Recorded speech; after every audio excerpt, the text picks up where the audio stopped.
अस्सलाम वालेकुम स्टूडेंट्स, क्या हाल है। उम्मीद है खैर से होंगे। आज हम पढ़ने जा रहे हैं रिएक्शन काइनेटिक्स और चैप्टर नंबर है 17 फॉर द क्लास 10 स्टूडेंट्स। इस चैप्टर में से क्या कुछ अहम रहेगा, क्या कुछ आपके लिए ज़रूरी है, ये सब कुछ डिस्कस करेंगे जैसे जैसे हम इसको पढ़ते जाएंगे। और उम्मीद है कि आप इसको अच्छी तरह एंजॉय भी करेंगे और साथ याद भी करेंगे। मैंने कई दफ़ा कहा है कि नोट्स वगैरह बनाते रहा करें, अपनी बुक अपने सामने रखा करें, हाईलाइट किया करें, पेंसिल आपके पास होनी चाहिए, ताकि जितना आप अटेंटिव रहेंगे और एक्टिव रहेंगे पढ़ाई के दौरान, उतना ही आपको सीखने का मौका मिलेगा। बाकी जो लोग इस बुक का टेस्ट देने जा रहे हैं 2026 में, मतलब 26 में तो ये आई है, 27 में देने जा रहे हैं, तो उनके लिए इसमें ज़्यादा लॉन्ग क्वेश्चन में कुछ भी नहीं है, मतलब लॉन्ग क्वेश्चन नहीं है। बट जो इसके बाद एग्ज़ाम देंगे, तो उनको पता चलेगा बाद में स्कीम अगर बदल जाती है, तो हो सकता है लॉन्ग क्वेश्चन आ जाए और हो सकता है लॉन्ग क्वेश्चन ना भी आए। तो बहरहाल मैं ये कहना चाह रहा हूँ कि मैं आपको इस बार इसके शॉर्ट क्वेश्चन भी बनवाऊंगा, एमसीक्यूज भी,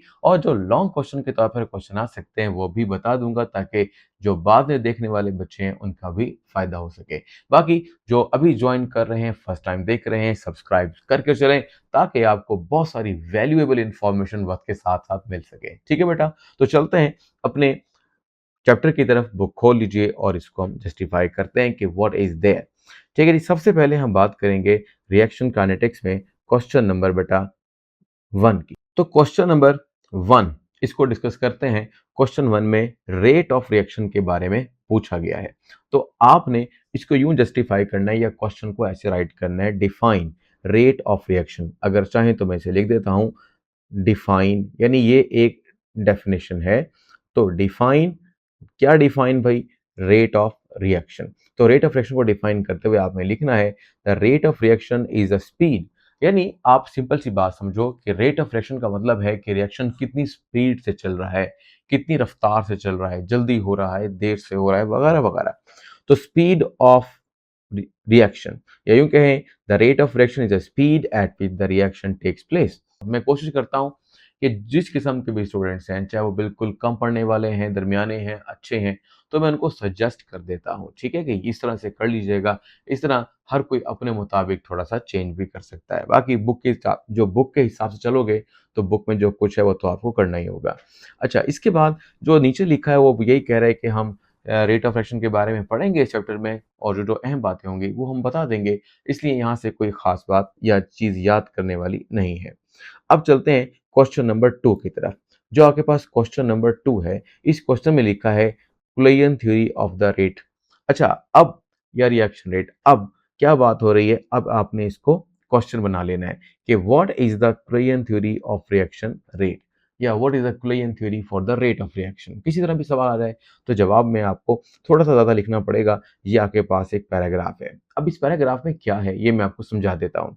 देखो, वो कहता है कि a reaction takes place only when the participating particles, यानी जो हिस्सा लेने वाले रिएक्टेंट्स हैं उन्हें पार्टिकल्स बोल लें, वो एटम भी हो सकते हैं, आयन भी हो सकते हैं, मॉलिक्यूल भी हो सकते हैं, वो कोलाइड विद वन अनदर, वो आपस में आकर टकराएंगे, और टकरा देने के बाद फिर वो क्या होंगे? अलग होंगे। तो टकराने से पहले वो रिएक्टेंट है, टकराने के बाद या उनमें जो तब्दीली आएगी वो उनको प्रोडक्ट में चेंज कर देगी। तो यही कुलेयन थ्योरी का असल मकसद है। It has been observed that a very small fraction of collision lead to the formation of the product। कहता है कि बहुत सारी कोलिजन्स होती है, लेकिन उनमें से चंद कोलिजन ही प्रोडक्ट बनने का बाइस बनती है। तो फिर इन द मेजॉरिटी, ज्यादातर collisions are the reactant particle simply bounce back without any change. कहता है बहुत दफा ऐसा ही होता है कि जब मॉलिक्यूल करीब आते हैं तो टकराने के बाद वापस चले जाते हैं, बाउंस बैक, और किसी किस्म का प्रोडक्ट नहीं बनता।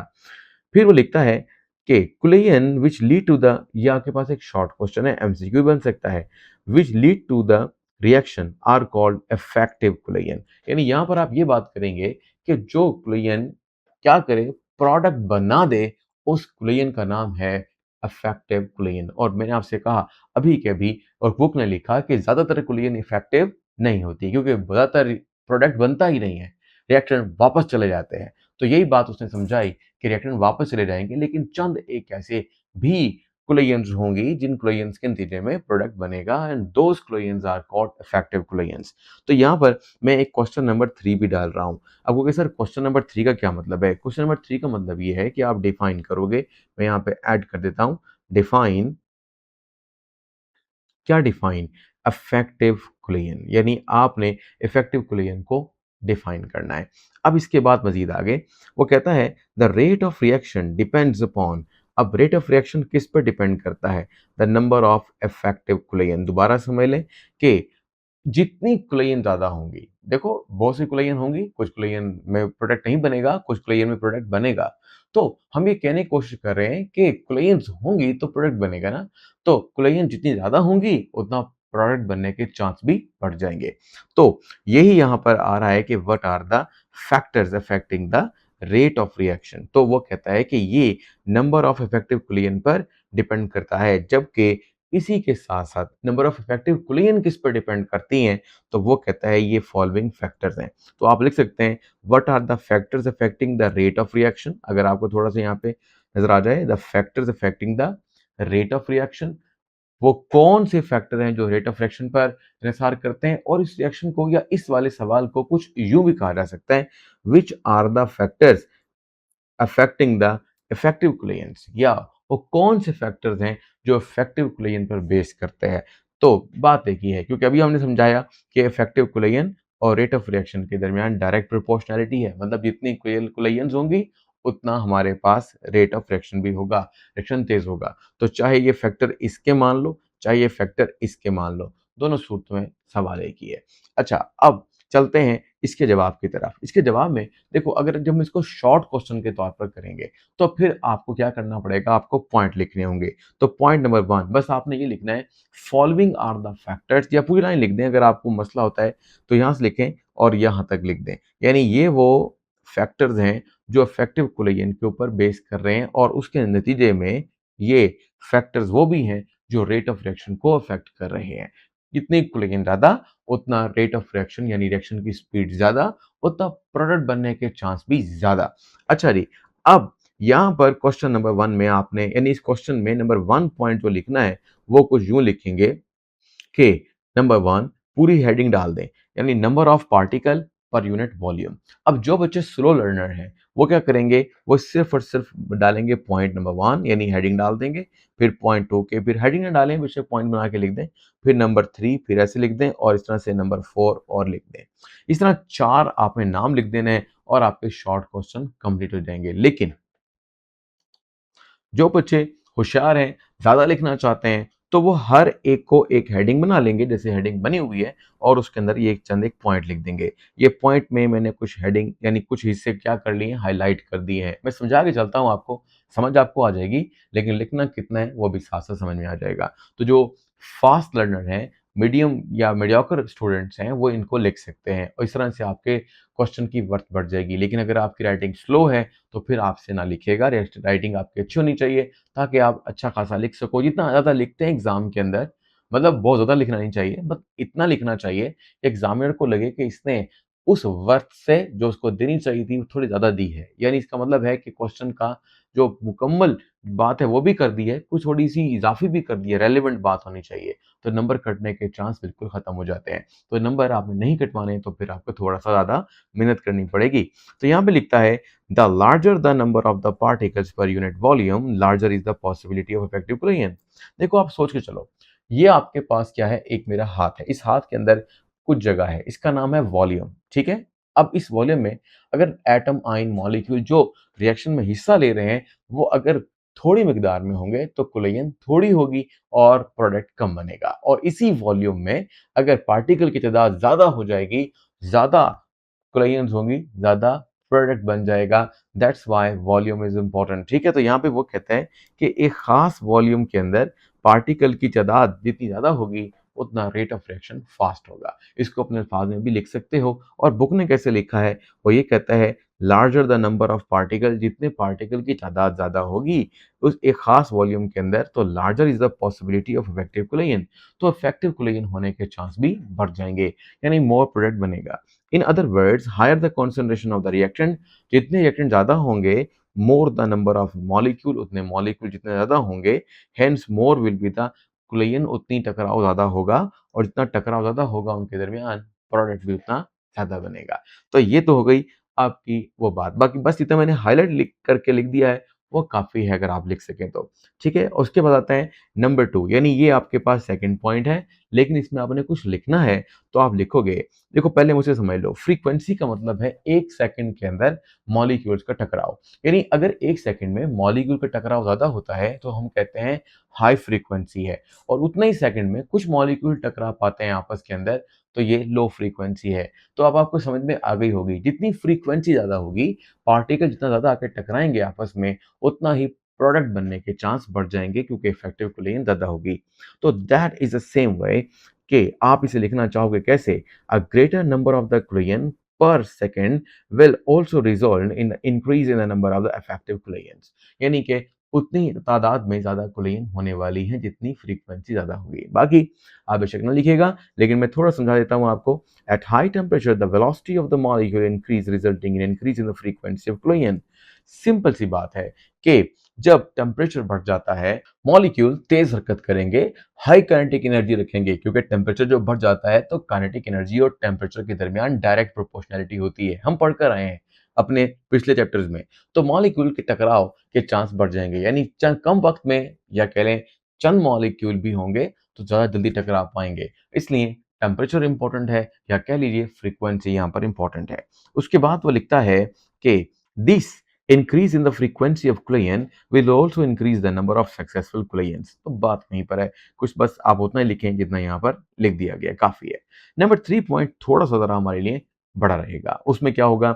उसमें आपने लिखना है kinetic energy of the particle. ये बात मैंने अभी आपको समझाई कि देखो काइनेटिक एनर्जी का ताल्लुक, जितना ज्यादा किसी मॉलिक्यूल की काइनेटिक एनर्जी होगी उतना तेज दौड़ेगा। जितना कोई तेज दौड़ रहा होगा तो इर्द गिर्द या उसके करीब आने वाले मॉलिक्यूल के साथ उसका टकराव आसान होगा या जल्दी होगा या कह लें उसके होने के चांस बढ़ जाएँगे। और जितना कोलिजन्स बढ़ेंगी और एनर्जी ज़्यादा होगी, तो एनर्जी ज़्यादा होने की वजह से वो ख़ास एनर्जी जिसको हम एक्टिवेशन एनर्जी भी कहते हैं, वो भी बढ़ जाएगी। यानी वो वहाँ मौजूद होगी और जब वो मौजूद होगी तो मॉलिक्यूल आपस में टकरा कर क्या बना सकते हैं? प्रोडक्ट बना सकते हैं। थोड़ी बात ज़रा मुख्तलिफ हो गई है। किताब में देख लेते हैं कि क्या कहने की कोशिश कर रहा है। देखें, कहता है एज द टेम्परेचर इंक्रीजेज, अगर टेम्परेचर ज़्यादा होगा तो the kinetic energy of the particle also increases, तो पार्टिकल की एनर्जी बढ़ जाएगी। As a result the particle start moving fast leading to the more vigorous motion. Vigorous motion तेज हरकत करेंगे। The fast moving particles will have more chances to collide with one another या with each other, और इस तरह molecule एक दूसरे से ज़्यादा टकराएंगे। आप देख रहे हैं कि कोई इतनी ज़्यादा बातें मुख्तलिफ नहीं है, लेकिन चूंकि फैक्टर्स के नाम हैं तो उन फैक्टर्स को वहाँ पर डिसाइड करना है कि किन अल्फाजों के साथ आपने बोलना है। तो अगर आप खुद अल्फाज बना सकते हैं तो कम भी कर सकते हैं, यानी कम अल्फाजों में ज़्यादा बात कर सकते हैं, लेकिन फैक्टर्स ये लिखिएगा जो बुक वाले ने लिख कर हमें दिए हैं। अब चलते हैं अगली पॉइंट की तरफ, that is activation energy. Activation energy में इस बुक ने बहुत ज़्यादा लिख दिया है, लेकिन मुझे नहीं लगता इतना ज़्यादा लिखना चाहिए क्योंकि एक्टिवेशन एनर्जी ऑलरेडी डिस्कस हो चुकी है 9th क्लास में और हमें इतना ज़्यादा बताने की ज़रूरत नहीं थी। एक्टिवेशन एनर्जी का रेट ऑफ रिएक्शन से क्या ताल्लुक है, ये बताने की ज़रूरत थी, जिस पे बुक ने कम फोकस किया है। बहरहाल, अब बुक ने जैसे लिखा है, आपको चाहिए कि उन्हीं अल्फाजों में कुछ मुकम्मल कर लें। जैसे आप देख रहे हो, अपनी बुक भी आपके सामने खोली है, तो एक्टिवेशन एनर्जी एक लॉन्ग टॉपिक लग रहा है। अब लॉन्ग टॉपिक तो नहीं आना हमारे पास, तो हमने इसे शॉर्ट करना है। तो शॉर्ट करने में आपने एक काम करना है। सबसे पहले आपने एक्टिवेशन एनर्जी को डिफाइन कर देना है। तो डिफाइन कैसे करोगे? ये मैंने बनाया हुआ है एक्टिवेशन एनर्जी। क्वेश्चन नंबर 5 बनेगा ये। तो आपने लिखना है दिस, या दिस की जगह लिखिएगा द। क्या लिखिएगा? द। यानी मैं इसे काट दूं अगर, तो यहाँ लिखेंगे द। अब वो कहता है द मीनिंग ऑफ एनर्जी, वो कम से कम एनर्जी की मिकदार required to start a chemical reaction, जो केमिकल रिएक्शन को शुरू करने के लिए दरकार होती है। यानी एक रिएक्शन उस वक्त तक नहीं होगा जब तक एक्टिवेशन एनर्जी मौजूद नहीं होगी। तो एक्टिवेशन एनर्जी होगी, वो कम से कम तवानाई एटलीस्ट होगी, वो राइट एनर्जी होगी जो किसी रिएक्टेंट को प्रोडक्ट में चेंज करने के लिए ज़रूरी है, तभी रिएक्शन होगा। तो ये आपके पास एक्टिवेशन एनर्जी की डेफिनेशन है, पहले आपने ये करनी है। फिर सेकंड में आपने एक काम करना है। वो काम क्या है? आपने ये चीज़ लिखनी है और साथ-साथ, ये बुक में नहीं लिखी हुई, लेकिन मैं समझता हूँ कि इस चीज़ के लिखने के लिए ये सारा टॉपिक बनाया गया था, पर उसको एग्ज़ैक्टली नहीं लिखा गया। तो rate of reaction is inversely proportional to the activation energy. ये मैं आपको समझाता हूँ कैसे। देखो, इसके लिए पहले आपको ये ग्राफ समझना होगा। अगर आप लोगों में अगर पहले से आप जानते हैं ये ग्राफ क्या शो करता है, तो बस फिर आपको समझ काफ़ी हद तक पहले आ जाएगी। लेकिन मैं कोशिश करूँगा कि सारा समझाऊँ इंशाल्लाह, पता चल जाएगा आपको कि मैं क्या कहना चाह रहा हूँ। देखो भई, सोचो कि ये आपके पास एक रिएक्टेंट है, ठीक है? यहाँ पर हमारे पास पोटेंशियल एनर्जी है, अब पोटेंशियल एनर्जी ऊपर बढ़ रही है। इस पॉइंट पर पोटेंशियल एनर्जी कम है, लेकिन अगर हम इस पॉइंट को ज़रा यहाँ पे बढ़ाएँ, तो यहाँ पर पोटेंशियल एनर्जी ज़्यादा है। मतलब ऊपर पोटेंशियल एनर्जी ज़्यादा है ऊपर और नीचे क्या है? कम है। अब इन दोनों के दरमियान का जो ये डिफरेंस है, ठीक है? ये डिफरेंस आपको अगर समझ में आ जाए, तो इस डिफरेंस को हम कहते हैं एक्टिवेशन एनर्जी। बेशक इसको हम H1, H2 से भी शो कर सकते हैं, बहरहाल आपकी बुक में इतना नहीं किया हुआ, तो कोई ज़रूरत नहीं है। अब मैं एक काम करता हूँ, मैं आपको आपकी कैटलिस्ट की बात समझाता हूँ, आगे चलकर आएगी ये बात भी। तो कैटलिस्ट क्या करता था? हमने एक बात नोट की हुई थी, मैं दोबारा समझाता हूँ अगर आप भूल गए हैं, तो आप समझ लीजिए कि यहाँ पर कोई शख्स है और उसने क्या करना है, एक पत्थर को ऊपर लेके जाना है। अब ये पत्थर ऊपर जाते हुए जब जाएगा और कहाँ पहुँचेगा? इधर, इस जगह के ऊपर। तो अब यहाँ से लेकर यहाँ तक जाने में टाइम ज़्यादा लगेगा। लेकिन अगर आप कैटलिस्ट का इस्तेमाल करते हैं, तो आपको याद होना चाहिए कि कैटलिस्ट क्या करता था? कैटलिस्ट इस पीक को छोटा कर देता था। यानी अब के बार जो एक्टिवेशन एनर्जी है, वो थोड़ी रह गई है, यहाँ से यहाँ तक। यानी अब इस बंदे को अगर पत्थर लेके जाना है, तो उसको यहाँ पहुँचाना होगा। यानी कि पहले की निस्बत अब ये पत्थर जल्दी पहुँच जाएगा। लेकिन हमने यहाँ पर जो अहम बात सीखी वो सिर्फ ये है कि यहाँ से लेकर यहाँ तक एक्टिवेशन एनर्जी ज़्यादा है और यहाँ से लेकर एक्टिवेशन एनर्जी कम है। अब सवाल ये है आपसे कि कौन सी हरकत या इस चोटी पे चढ़ना या इस पहाड़ पे चढ़ते हुए कौन सी ऐसा पॉइंट है जिस पॉइंट पर ज़्यादा यानी टाइम लगेगा? तो आप कहेंगे कि सर ये जो हमारे पास हिस्सा है ये वाला, तो यहाँ पर मोर टाइम इज़ रिक्वायर्ड यानी देर से रिएक्शन होगा, देर से। और फिर उसके बाद अगर मैं इस पॉइंट की बात करूँ यानी छोटी पीक की बात करूँ जहाँ एक्टिवेशन एनर्जी कम है, तो आप कहेंगे कि यहाँ पर कम टाइम लगेगा, यानी जल्दी रिएक्शन हो जाएगा, फास्ट हो जाएगा। तो अब आपको मेरी बात समझ में आई कि एक्टिवेशन एनर्जी जितनी कम होगी, उतना ही चांस बढ़ जाएँगे क्या रिएक्शन के तेज़ होने के। तो यही बात आपको बतानी थी यहाँ पर जो मैंने शुरू में लिखी। The rate of reaction is inversely proportional to the activation energy. उलट भी कह सकते हैं activation energy is inversely proportional to rate of reaction. तो ये आपने क्या लिखना है यहाँ पर? पहले तो मैंने कहा है कि आपने डेफिनेशन लिख देनी है, फिर दूसरे नंबर पर आपने क्या लिखना है, इसकी थोड़ी सी एक्सप्लेनेशन देनी है एक लाइन लिखकर। क्योंकि सर एक लाइन कौन सी लिखनी है? ये लाइन लिखनी है, the rate of reaction is inversely proportional to activation energy. और उसके बाद फिर तीसरे नंबर पर आपने यही जो स्टेटमेंट है इसको मैथमेटिकल स्टेटमेंट कह लें, ये आपने दे देनी है। तो 3 चीज़ें हो गई, डेफिनिशन, इम्पोर्टेंट 3 चीज़ के रेट ऑफ रिएक्शन पर कैसे इन्हसार होता है, क्योंकि हम फैक्टर पढ़ रहे हैं, और नंबर 3 पर हमने उसकी मैथमेटिकल फॉर्म लिखी। और अगर जो बच्चे कुछ इज़ाफ़ी लिखना चाहते हैं या एक क्वेश्चन बन जाता है, यही शॉर्ट क्वेश्चन रहता है, what is activation energy and how it is related to the rate of reaction या how it is affect the rate of reaction, कोई भी सवाल बन जाता है। तो फिर अगर सिर्फ यही सवाल आ रहा है, यानी इसमें आपको एक्टिवेशन एनर्जी ही लिखनी है, तो बट आपको क्या करना पड़ेगा, आपको फिर कुछ थोड़ा-सा मज़ीद भी लिखना पड़ेगा। ये मैं बोल देता हूँ आपके सामने, कहता है कि व्हेन द रिएक्टेंट के particle possessing activation energy collide, they form high energy state with the corresponding increase in the potential energy। कहता है जब पार्टिकल टकराते हैं, सपोज कीजिए कि यहाँ पर रिएक्टेंट है और ये टकरा रहे हैं आपस के अंदर, तो क्या होगा? तो वो कहता है कि हाई एनर्जी स्टेट हो जाती है। तो वाकई में पहले स्टेटेंट की एनर्जी कम थी, अब रिएक्टेंट की एनर्जी बढ़ गई, यही बात उसने समझाई। और फिर वो लिखता है आफ्टर दिस स्टेज, यानी जब ये स्टेज खत्म हो जाती है, तो reactant are converted into product. तो रिएक्टेंट यहाँ पर आ जाते हैं और ये क्या है? प्रोडक्ट, यानी प्रोडक्ट बन जाते हैं। और लिखता है converted into stable products and the potential energy of the system falls down. यानी पहले एनर्जी कम थी, फिर एनर्जी बढ़ गई, फिर एनर्जी कम हो गई। तो यही बात आपको किताब वाले ने यहाँ पर समझाई। बहरहाल यहाँ पे भी लिखा है, यहाँ उसने लिखा है कि जब मॉलिक्यूल करीब आते हैं और ये एनर्जी की स्टेट बन जाती है, जैसे यहाँ पहुँच गए हैं, तो मॉलिक्यूल स्लो डाउन हो जाते हैं। क्योंकि सर स्लो डाउन क्यों?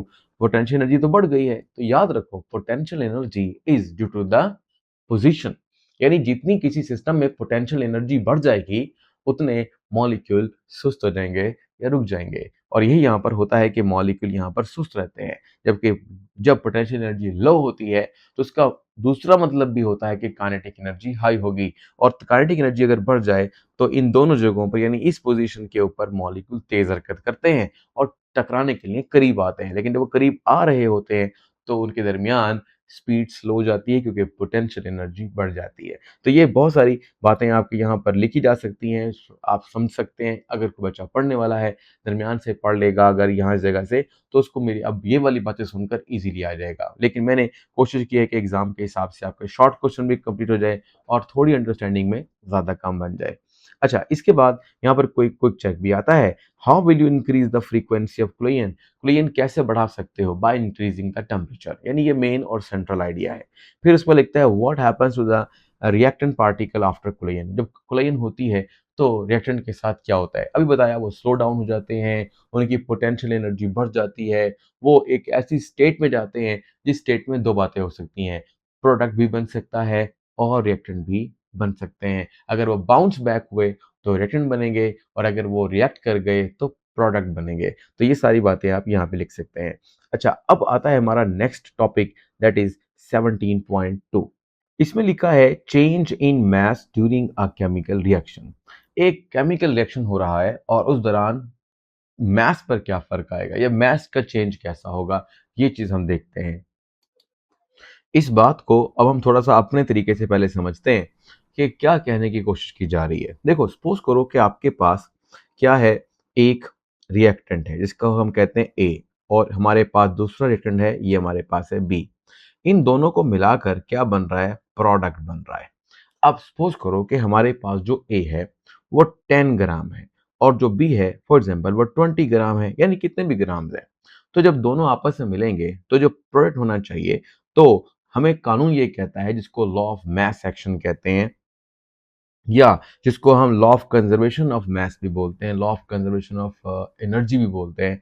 तो वो क्या कहता है कि अगर 10 प्लस 20 होगा तो हमारे पास आंसर आना चाहिए 30 ग्राम्स। ठीक है, 30 ग्राम हमारा जवाब होना चाहिए, क्योंकि दो चीजें मिलाई हैं, उन दोनों का मैच जमा हो जाना चाहिए। अगर थोड़ा सा जरा इसको और अच्छा कर लेते हैं, सपोज कीजिए मैं आपसे कहता हूँ कि मेरे पास H2 प्लस O2 ये रिएक्शन करते हैं, करने पर हमारे पास पानी बनता है 2H2O। ये 2 लगाया है बैलेंस करने के लिए, ठीक है। अब इनका मैथ देख लेते हैं। जो आपके पास हाइड्रोजन है, एक हाइड्रोजन होता है 1 ग्राम, तो 4 हाइड्रोजन है यहाँ पर। एक ऑक्सीजन होता है 16 ग्राम, उसका मास, ठीक है, मोलर मास। तो 2 का होता है 32 ग्राम्स। तो ये कितना हो गया? टोटल मिलाकर होना चाहिए कितना? 32 प्लस 4 इज इक्वल टू 36। क्या 36 है? वैसे 1 पानी यानी 1 वाटर मॉलिक्यूल का पूरा जो मास होता है वो होता है 18। तो 18 टू ज़ा 36। ठीक है, तो ऐसे भी सोच सकते हो, वरना सिंपल सिंपल कर लो कि यहाँ भी 4 हाइड्रोजन है और 2 ही ऑक्सीजन है, ऐसे भी ठीक है। और 2 मल्टीप्लाई बाय 18 करो तो ये आपके पास 36 बनता है। तो देखो, ये भी 36 और रिएक्टेंट भी हो गए 36। इसका मतलब ये हुआ कि रिएक्शन होने से पहले और रिएक्शन हो जाने के बाद जो मास है उस पर कोई फर्क नहीं पड़ता, वो इक्वल होता है। लेकिन इशू ये आ रहा है, अगर मैं आपसे कहूं कि सपोज करो कि मेरे पास एक लकड़ी का टुकड़ा है और उस लकड़ी के टुकड़े को हम क्या लगा कर देते हैं? आग लगा देते हैं। तो कुछ वक्त के बाद हम देखते हैं कि वो लकड़ी तब्दील हो जाती है किसी कोयले के अंदर, मैस या राख के अंदर, ठीक है। अब अगर हम ये कहें कि इस लकड़ी का वजन तो, यानी रिएक्शन से पहले कितना था, हम मान के चलते हैं कि ये 50 ग्राम था, छोटी लकड़ी है, और जब हम बाद में देखते हैं तो वो मुश्किल 5 ग्राम होता है। तो बाकी तो मैस खत्म हो गया ना। तो आप कह रहे थे ना तो मैस पैदा होता है, ना ही मैस फना होता है, ना मैस यानी खत्म होता है, तो ये तो खत्म हो रहा है, तो फिर कैसे?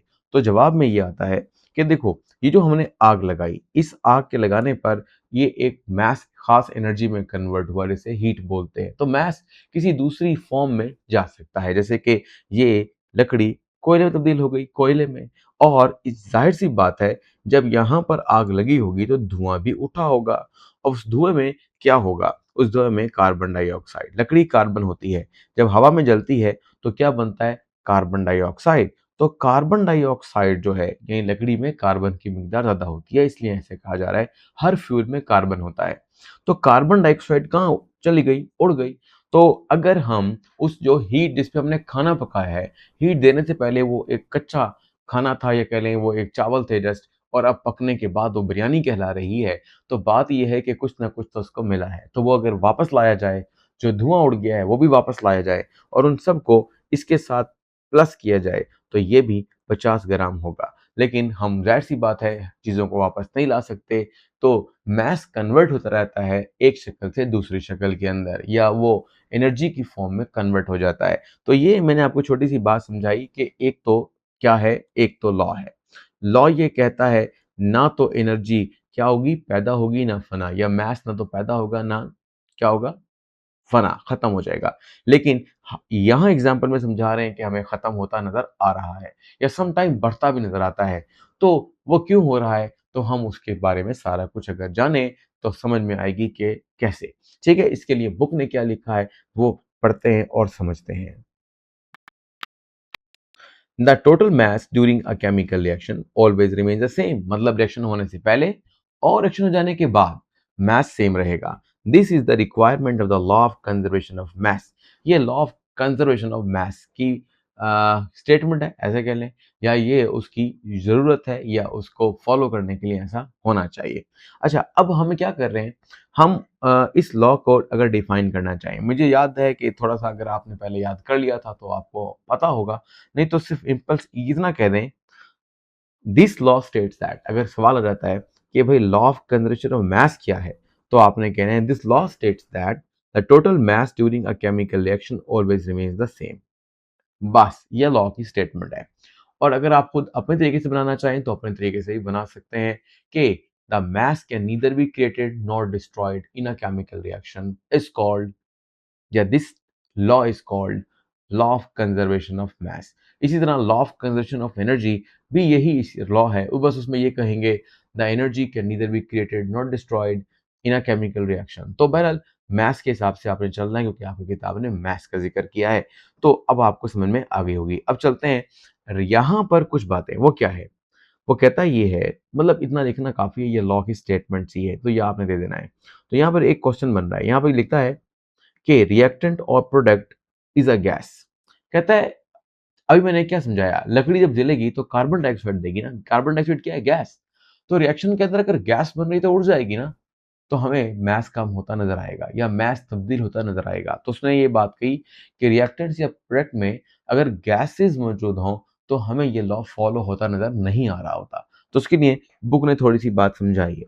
अब है क्वेश्चन नंबर 6, यानी शॉर्ट क्वेश्चन नंबर 6 आप करोगे और उसमें लिखोगे what is the change in mass during reaction, यानी इस चीज को थोड़ा सा एक्सप्लेन करो, इसकी जो डेफिनेशन या कह लो कि हेडिंग है, इसको जरा एक्सप्लेन करो। तो एक्सप्लेन कैसे करेंगे, तो देखो मैंने जो बताया है वही बात यहाँ पर आ रही है। If a reaction is carried out in open container, भाई खुले बर्तन में खुला बर्तन रखना जरूरी है वरना गैसेस बाहर नहीं निकल पाएंगी और मैस वही रहेगा जो मैस होना चाहिए, और कुछ रिएक्शन तो गैस निकले बगैर होते भी नहीं है, इसलिए ओपन कंटेनर में करना पड़ता है। खाना भी आपको ओपन कंटेनर में पकाना पड़ता है। अगर आप एक हद से ज़्यादा क्लोज़ कंटेनर का इस्तेमाल करेंगे, तो भी तब्दीली रोनुमा हो सकती है। बहरहाल अभी हम ओपन और क्लोज़ कंटेनर की बात कम कर रहे हैं, लेकिन असल बात ये करनी है कि गैस कैन एस्केप, गैसेज़ निकल सकती हैं खुली जगह में, एंड एंटर, और दाखिल भी हो सकती हैं क्योंकि बर्तन खुला हुआ है। तो the apparent mass change can occur if the gas is either absorb और इवॉल्व। अब सवाल पैदा होता है कि हमें ये कब महसूस होगा कि रिएक्टेंट्स से जब प्रोडक्ट बने हैं तो मास कम हो गया है, तो कहोगे सर गैसेज़ निकल गई होंगी। और अगर मैं कहूँ कि प्रोडक्ट का मास बढ़ गया है, तो आप कहेंगे सर प्रोडक्ट के अंदर कोई गैसेज़ आ गई होंगी। तो इस तरह गैस का एस्केप हो जाना, निकल जाना या आ जाना क्या होता है, मास के चेंजेस का फ़र्क डालता है। इसके बाद लिखता है for example if a gas is evolve, यही बात उसने कर दी। अगर गैस इवॉल्व हो गई है तो डिक्रीज़ इन मास आपको देखने को मिलेगा, और अगर if a gas is absorb, और गैस अगर जज़्ब हो गई है रिएक्शन के दौरान, तो आपको मास इंक्रीज़ होता हुआ नज़र आएगा। अब आगे लिखता है, अब सवाल ये आ गया, इतना भी काफ़ी है, मतलब अगर आपने कुछ शॉर्ट ही करके लिखना है। लेकिन अगर आप अच्छे बच्चे हैं, आप क्विक लर्नर हैं, आप ज़्यादा लिखना चाहते हैं, कोई नंबर ना कटे, आपके 60/60 मार्क्स आएँ, तो फिर आपको इसमें एग्ज़ाम्पल दिए हैं 2 उसने, ठीक है? अब आपकी मर्ज़ी है, दोनों एग्ज़ाम्पल दे लो, तो भी कोई मसला नहीं। अगर लॉन्ग क्वेश्चन आए, फिर दोनों एग्ज़ाम्पल देनी पड़ेंगी, ठीक है? वरना एक एग्ज़ाम्पल दे दें और अपने अल्फाज़ों में भी दे सकते हैं। देखो मैं आपको समझाता हूँ कैसे। If a magnesium ribbon is burned in the open crucible, crucible कहते हैं जिसमें हम जैसे चाइना मट्टी कप कह लीजिए, कप, उसके अंदर आप मैग्नीशियम रिबन डालें, ठीक है, ऊपर से खुला हुआ है। मैग्नीशियम रिबन एक ऐसे रिबन की तरह होता है, या कह लो एक पतला सा होता है। और क्या होगा जब आप उसे जलाओगे, the mass of magnesium oxide form will greater than the reactant. मैं थोड़ा समझाता हूँ ये क्या कहने की कोशिश कर रहा है। देखो, आप सोचो कि आपने क्रूसिबल में क्या डाल दिया, मैग्नीशियम डाल दिया। अब आपने उस मैग्नीशियम का वजन किया हुआ है, सपोज कीजिए वो 20 ग्राम है। अब आपने इसे जलाया है, ठीक है, आग के जरिए।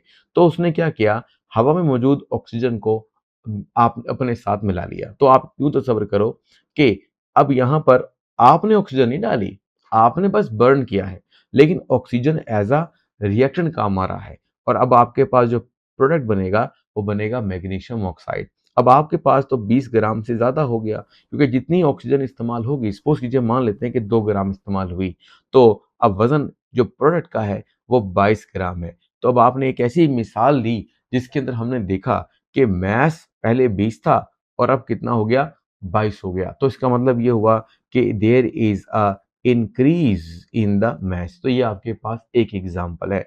अब चलते हैं अगली एग्ज़ाम्पल की तरफ। अब नेक्स्ट एग्जांपल जो दे रहा है, ये मैंने आपको बता दिया, इसे रीड कर लीजिएगा, इंशाल्लाह आपको आ जाएगा। नेक्स्ट है formation of gas during the chemical reaction. अब गैसेस बन भी सकती हैं, उड़ सकती हैं बनकर। तो देखता है, if a reaction is perform between the marble chips and the dilute hydrochloric acid in an open container. कहता है अगर हम ये रिएक्शन करवाएं तो क्या होगा। देखो मैं आपको समझाता हूँ। मार्बल चिप्स, जिसे बजरी भी बोल सकते हो, जो सफ़ेद वाली होती है, उस चीज़ को देखते हैं। तो वो लिखता है कि आपके पास मैग्नीशियम, बल्कि मार्बल चिप्स की बात हो रही है। तो मार्बल चिप्स को आप कह लो कि आपके पास कैल्शियम कार्बोनेट, चूने का पत्थर भी बोल सकते हो, उसको आपने रिएक्ट करवाया HCl के साथ, हाइड्रोक्लोरिक एसिड के साथ। अब आप याद करो अभी 9th वाली बात, when acids react with the carbonates they liberate carbon dioxide, ठीक है, और साथ में वाटर और सॉल्ट तो बनेगा ही। सॉल्ट बनेगा कैल्शियम क्लोराइड, CaCl2। इसको आपको बैलेंस भी करना पड़ेगा। यहाँ पे कितने क्लोरीन हैं, 2, तो यहाँ पे आपको 2 लिखना पड़ेगा। तो इस तरीके से ये बैलेंस हो जाएगी। अब आपने एक बात नोट करनी है, वो क्या है? वो ये है कि इस रिएक्शन के दौरान कार्बन डाइऑक्साइड बन रही है। अब कार्बन डाइऑक्साइड क्या है? एक गैस है, और कार्बन डाइऑक्साइड गैस बनकर उड़ जाएगी, ठीक है? आप कह लो यहाँ से हम यूँ शो कर देते हैं कि कार्बन डाइऑक्साइड उड़ जाएगी। अब ज़ाहिर-सी बात है, अगर इन सबका वज़न 20 ग्राम है, तो इस सब का वज़न 20 ग्राम नहीं होगा प्रोडक्ट जब बन जाएगी, क्योंकि गैस जो बनी है वो बाहर निकल गई, तो फिर ज़ाहिर-सी बात है पीछे वज़न कम पड़ गया। तो यहाँ हम लिख सकते हैं कि 20 से कम आपको वज़न मिलने वाला है। अब आपके पास 2 एग्ज़ाम्पल्स हो गई। एक एग्ज़ाम्पल में हमने पढ़ाया कि मास बढ़ सकता है, दूसरी एग्ज़ाम्पल में हमने बताया कि मास घट सकता है। ठीक है? ये हमें दिख रहा है, बट रियल में अगर कार्बन डाइऑक्साइड वापस कर दी जाए तो क्या होगा? तो होगा ये कि आपका मास सही हो जाएगा रिएक्टेंट और प्रोडक्ट का। इस तरह से ऑक्सीजन का मास यहाँ जमा कर लिया जाए रिएक्टेंट की साइड पर, तो ठीक हो जाएगा। पर ऐसा हम नहीं करते, हम जस्ट वो देख रहे हैं जो हमारे इर्द-गिर्द हो रहा है, लेकिन लॉ भी फॉलो हो रहा है। अच्छा, इसके बाद जो नेक्स्ट आपके पास आ रहा है, वो एक ग्राफ है। अब ये ग्राफ क्या शो करता है? ये ग्राफ बड़ा आसान सा है। ये ग्राफ ये शो करता है कि जब ये रिएक्टेंट्स हैं, ठीक है? और ये ग्राफ नीचे की तरफ जा रहा है। इसका मतलब ये है कि रिएक्टेंट्स कम होते चले जा रहे हैं। कब? जब टाइम आगे की तरफ हरकत कर रहा है। तो और करते-करते बिल आखिर रिएक्टेंट खत्म हो गए, और अगर आप इस चीज़ को यहाँ पिछली जानिब बढ़ाएँ, तो आपको यहाँ पे 0 मिलेगा, ठीक है? यानी खत्म हो गए रिएक्टेंट्स। और इसी तरह से अगर हम प्रोडक्ट को देखें, तो प्रोडक्ट का ग्राफ भी यहाँ पर आपको ऊपर जाता नज़र आ रहा है, ठीक है? अब एक वक़्त ऐसा आएगा कि पहले क्या था? प्रोडक्ट बिल्कुल नहीं था, प्रोडक्ट 0 था, लेकिन अब प्रोडक्ट क्या है? मैक्सिमम। यानी जब रिएक्शन शुरू हुआ था, यानी पहले पॉइंट के ऊपर, तो रिएक्टेंट मैक्सिमम था, ठीक है? और जब रिएक्शन खत्म हुआ, तो प्रोडक्ट मैक्सिमम है और रिएक्टेंट मिनिमम या खत्म हो चुका है। तो ये इस ग्राफ का मीनिंग है। इसी ग्राफ को यहाँ पर किताब ने भी लिखा है। अगर आप चाहते हैं तो इसको पढ़ लें, लेकिन मैंने फिलहाल आपको यहाँ पर एग्जाम्पल के तौर पर इतना हिस्सा यानी यहाँ से लेकर यहाँ तक करवा दिया है। आप एग्जाम्पल को कंप्लीट कर लेंगे। एक एग्जाम्पल भी काफ़ी है। एक देना चाहें, दो देना चाहें तो दो एग्जाम्पल दें, अच्छी बात है। इसके बाद चलते हैं नेक्स्ट में। नेक्स्ट क्वेश्चन कहता है what is the change in the temperature during a chemical reaction, यानी what is the change in temperature, temperature का क्या फर्क पड़ता है अगर एक रिएक्शन हो रहा हो। ये एक शॉर्ट क्वेश्चन नंबर हमने बनाया है 7। हमें लिखना है what is the change in temperature during the chemical reaction, यानी कि एक केमिकल रिएक्शन हो रहा है और उस दौरान टेम्परेचर चेंज हो रहा है। हमें आता है ये कैसे, देखो हमने पढ़ा था एक्सोथर्मिक रिएक्शन और एंडोथर्मिक रिएक्शन। तो बुक वाला चाहता है कि यहाँ पर आप एक्सो और एंडोथर्मिक रिएक्शन को डिस्कस कर दो। इसके लिए डेफिनेशन कर सकते हो, the reaction in which heat is absorb, अगर हीट अब्सॉर्ब हो रही है तो endothermic reaction, and the reaction in which heat is evolve तो एक्सोथर्मिक रिएक्शन होगा। ठीक है, अब सवाल ये है कि आपने लिखना क्या है। तो लिखता है एक्सोथर्मिक रिएक्शन के बारे में पहले डिस्कस करता है। अच्छा, मैं पहले थोड़ा सा आपको अपनी तरफ से बताता हूँ ताकि आपको समझने में आसानी रह जाए। तो इसमें सबसे पहले आप जिक्र करोगे, सपोज कर लो कि आपके पास दो जगह पे रिएक्शन हो रहा है। हम कहते हैं कि ये आपके पास एक टेस्ट ट्यूब है, या कह लें टेस्ट ट्यूब नहीं है तो बीकर समझ लीजिए। तो ये दो हमारे पास टेस्ट ट्यूब हैं, इन दोनों टेस्ट ट्यूब में रिएक्शन होगा। अब पहला रिएक्शन हम यहाँ पर करते हैं और फर्क क्या है, फर्क सिर्फ इतना है कि इस रिएक्शन के होने पर एनर्जी क्या होती है, अब्जॉर्ब होती है। तो ये आपके पास रिएक्शन हुआ एंडोथर्मिक और इसमें एनर्जी निकल रही है, तो रिएक्शन होगा एक्सोथर्मिक। अब आप खुद सोचो कि अगर क्या होगा, एनर्जी अंदर जा रही है तो सबसे पहले किसको लगेगी, इसकी दीवारों को। ठीक है, टेस्ट ट्यूब की, क्योंकि आप टेस्ट ट्यूब की दीवारों को पकड़ सकते हो। अंदर उंगली डालनी, बाहर से हाथ लगाना है। जब या टेम्परेचर भी, थर्मामीटर भी डाल सकते हैं। तो जब आप बाहर से हाथ लगाएंगे तो जब एनर्जी अंदर दाखिल होगी तो सबसे पहले जो रिएक्शन होने पर एनर्जी ली जाएगी वो किससे ली जाएगी, वो ली जाएगी दीवारों से, यानी कि वॉल ऑफ द कंटेनर। तो आपको ये जो दीवारें हैं ये कैसे महसूस होंगी, क्योंकि आप हाथ लगा सकते हो, अंदर उंगली नहीं डाल सकते आप। तो बाहर से हाथ आके देखोगे तो ये आपको कूल नजर आएगी, ठंडी है। और इसी तरीके से ऐसा रिएक्शन हो रहा है जिसके अंदर एनर्जी बन रही है और बाहर खारिज होगी, तो सबसे पहले एनर्जी कहाँ जाएगी, दीवारों में। तो इसका मतलब ये हुआ कि जो बाहर की दीवारें हैं, जब उन्हें हाथ लगाओगे तो वो आपको गर्म लगेंगी। तो ये आपके पास गर्म लगना और ठंडा लगना अलामत है कि इस रिएक्शन के दौरान कोई ना कोई एनर्जी का चेंज या टेम्परेचर का चेंज आ रहा है। तो यही चीज़ बुक ने भी लिखकर हमें बता दी है। वो कैसे? देखो, उसमें उसने ऐसा लिखा कि एग्जाम्पल भी दी है। पहले बात की है एक्सोथर्मिक रिएक्शन की। तो कहता है heat energy is released which is absorbed by the surrounding causing their temperature to increase. कहता है सराउंडिंग का टेम्परेचर बढ़ जाएगा क्योंकि रिएक्शन हीट बाहर निकाल रहा है। इसकी एग्जांपल ले लो। इसकी एग्जांपल है ये चूना, यानी जो घरों में होता है तो उसमें पानी डालो तो वो गर्म होने लगता है, अगर आपने कभी देखा है।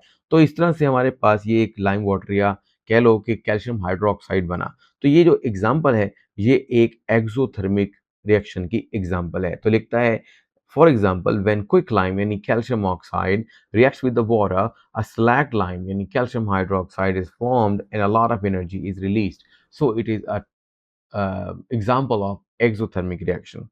इन द सेम वे अब आपने एंडोथर्मिक रिएक्शन का जिक्र करना है। तो कहता है heat energy is absorb causing a surrounding to cool down. कहता है इर्द गिर्द से चूंकि हरारत लेकर अंदर दाखिल करनी है तो बाहर का टेम्परेचर क्या हो जाएगा, ठंडा हो जाएगा। जैसे मैंने आपको मिसाल किसकी दी है, बाहर टेस्ट ट्यूब की दीवारों से, तो वहां से भी आप अंदाजा कर सकते हैं। इसके बाद यहाँ पर एग्जाम्पल दे रहा है वो आपको। For example when ammonium chloride और अमोनियम नाइट्रेट, अब आपने याद रख लेना है अमोनियम क्लोराइड अमोनियम नाइट्रेट। अगर आप इसके फॉर्मूला देखना चाहते हैं तो NNH4Cl, ये है अमोनियम क्लोराइड। और जो आपके पास अमोनियम नाइट्रेट है तो इसमें आप देना है NH4NO3। तो ये आपके पास बेटा क्या है, दो कंपाउंड्स हैं। कहता है is dissolve in a water, अगर आप इसको पानी में डिज़ोल्व कर देते हैं, then heat is absorbed causing the container to cool down. इस तरह आपको कंटेनर ठंडा नज़र आएगा क्योंकि इनकी सॉल्युबिलिटी कैसी है? इनकी सॉल्युबिलिटी इस तरह की है कि हीट अंदर जाती है, तो कंटेनर की दीवारों से भी हीट चली जाती है और वो ठंडी महसूस होते हैं। तो बहरहाल ये आपके पास 2 एग्ज़ाम्पल हो गई, एंडोथर्मिक रिएक्शन और एक्ज़ोथर्मिक रिएक्शन के हिसाब से। यहाँ पर एक एमसीक्यू भी बन रहा है। अब ये एमसीक्यू क्या कहता है? एमसीक्यू कहता है कि द रेट डबल्स। रेट क्या हो गया? The rate doubles with every 10 degree rise in temperature. वो कहता है देखो सपोज कीजिए कि हम मान लेते हैं कि टेम्परेचर है 25, आप 25 से 35 करते हैं, तो जो रिएक्शन 25 पर हो रहा था, अब वो दुगना तेजी से होगा, यानी रेट डबल हो सकता है 10 डिग्री टेम्परेचर बढ़ाने से। ठीक है, तो ये आपके पास एमसीक्यू है, बाकी आप कर सकते हैं। जब टेम्परेचर देते हैं तो खुराक पक जाती है और खाने के काबिल रहती है क्योंकि खाने के अंदर बहुत सारा केमिकल चेंज आता है। तो बेटा यहाँ तक था आज का टॉपिक। उम्मीद है समझ में आ गई होगी, और अगर समझ में कुछ नहीं भी आता, कुछ परेशानी है, तो कमेंट बॉक्स में राइट कर दिया करें। और अगर पहले से किसी ने वो लिखा हुआ है तो उसको थंब अप कर दिया करें, वोट अप कर दिया करें। तो इससे होता ये है कि अंदाज़ा हो जाता है कि कोई चीज़ ज़्यादा प्रॉब्लमेटिक है ज़्यादा स्टूडेंट्स के लिए, तो फिर उसको मतलब कौन देखा जाता है और उसको सॉल्व भी फिर किया जाता है। तो उम्मीद है कि मेरे साथ आप चल रहे होंगे, आपको अच्छे समझ में आ रही होगी। सब्सक्राइब मैंने कहा ज़रूर कर लिया करें, दोस्तों के साथ शेयर भी कर दिया करें, क्योंकि इससे सबको फ़ायदा होगा और हमें पता चलेगा कि आप कितना ज़्यादा बेहतर तरीके से पढ़ रहे हैं और हमारी जो मेहनत है वो रायगा नहीं जा रही। तो ठीक है, अब तक के लिए अल्लाह हाफ़िज़, मिलते हैं नेक्स्ट लेक्चर में।